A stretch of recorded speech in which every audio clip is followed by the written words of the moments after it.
I, Tantus Narvan Dracovin, Lord and Emperor of the Dracovin Empire, and welcome! It is time to continue our discussion on Advanced Dungeons & Dragons, AD&D. Last time, we were still working on combat related to you being a Dungeon Master. Today, I've got some more stuff. I'm going to talk about called shots, or targeting something, and I'm going to talk about the various kinds of movements you can do in combat. Now again, these are important to know as both a Dungeon Master as a player, but as a Dungeon Master, they're going to be more important to know all these rules. Let's talk about targeting, or effectively what it would be calling a shot. There is no actual system for targeting a specific point in an enemy's body or some kind of target that would make different effects in the system. But there can be a point in time where maybe I have to aim for something. If I have to aim for a wand in a wizard's hand or something like that, that's when taking a called shot comes into play. Now, you have to declare that you're making a called shot before you roll initiative, before you're even going to do that. There's a couple of reasons for it. First off, you get a +1 penalty to your initiative check when you're calling a shot, because you're taking a little extra time to aim correctly. Second off, when you finally make that attack, you take a -4 penalty. This represents the difficulty of hitting whatever target you're going to do. You're going after. The thing is, you're not going to deal any extra damage. The system's not made to do that. And you're not going to do anything terrible like blind, maim, or cripple your enemy when you're called shot. The point of the called shot is to cause an effect. Effectively, it would be like, oh, I called shot to knock something out of a guy's hand, or to maybe try to trip him up, or maybe to trigger a trap, like by hitting a specific place that would trigger it. That is the point of a called shot, to have an effect happen rather than to cripple or damage an opponent. Now let's move on. Talk about movement in combat, because it's going to be important moving around. Now you have to consider the fact that a combat round is a minute. How much movement you can do in the course of the battle is, you think it would be a lot in the course of a minute. But it's not as much as you'd think it would be, because of a couple of reasons. First off, you're attempting to maneuver your way through a battlefield, you're trying to avoid hits, avoid strikes against you, so of course you're going to go a little slower. And also the fact is, you are again being more cautious when it comes to combat. You're not just charging in, you're not running in a straight line, you're not a sprinter. So yeah, you're not able to cover the kind of grounds that maybe your mind thinks that someone can do in a minute. The distance you can travel is 10 times your movement rate. That's how much you can travel in the course of a round. So if let's say you'd have a movement rate of 9, you'd have 90 feet you can move.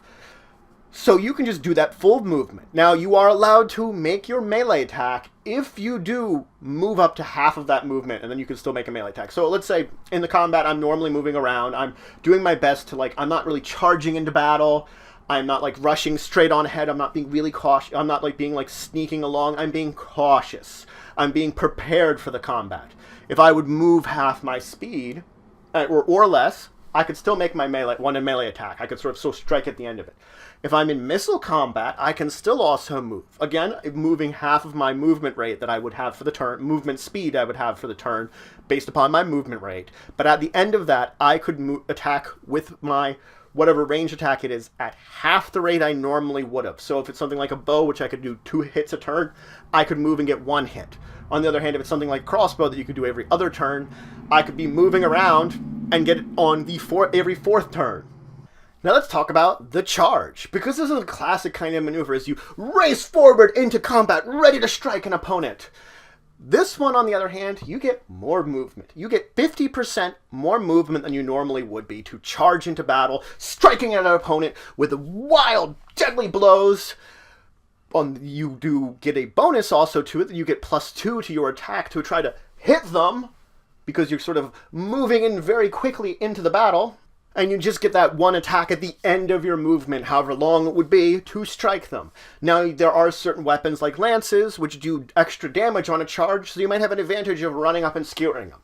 Your opponent gets some bonuses against you when you're charging them. First off, they get a -2 bonus to initiative to react to your charge. So effectively, they know you're running at them, and they can get ready for it.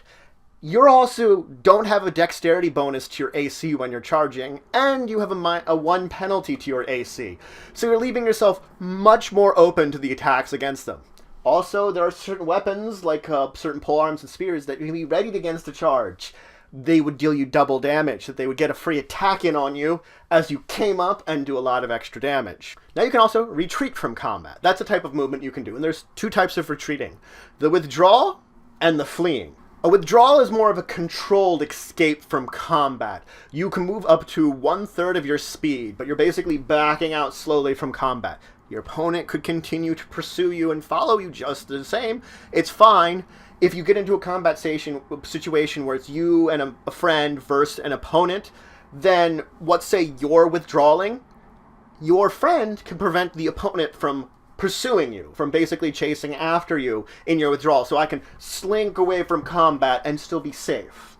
Now the flee is the sort of opposite of this. It's the all-out run. It's the I'm not caring about you. I'm just booking it at my top speed. I'm leaving my back wide open to you. I'm just being like, gotta get away. I just gotta get away from battle. Top speed, quickly as I can. The creature you're running from gets a really big advantage against you. They can make an attack against you. They might just not get one attack. If they get more than one attack, then they can get all those attacks in on you. They can go strike, strike, strike with whatever normal attacks they could, opening up to your back because you're just running away. The thing is, this does not account against their normal maximum number of attacks they can have in a turn. These are bonuses that they can have. And it doesn't matter about their initiative. They would get it immediately as soon as you start fleeing. So they might have already had their initiative might be coming up, their turn would act normally. They would just get free hits on you because you're like just trying to get away as fast as you can and not caring about those hits. So that's it for today. I introduced you to 2 new things to talk about in combat. I, of course, talked about calling a shot, targeting a specific area. It doesn't really do extra damage, but maybe it might have an in-game effect, like knocking a wand or flask out of an opponent's hand just because they're about to use it. I then talked about the various kinds of movements you can have in combat, just from basic movement to talking about the charge action, where you race in to strike an opponent, to fleeing, to retreating, running away, getting out of combat, withdrawing if you're really being safe. Next time, I'm going to talk about 2 more things. I'm going to talk about attacking, not to kill an opponent, so taking them alive, and talking about touch spells in combat. So if you have any questions, comments, anything you say, anything you think I left out, please leave in the comments below. Please like, share, and subscribe. It shows your support for the channel, the Empire, and the work I do. If you want to show some extra support, you can always check out my Patreon, linked in the description below. But regardless, until the next time, I bid you farewell.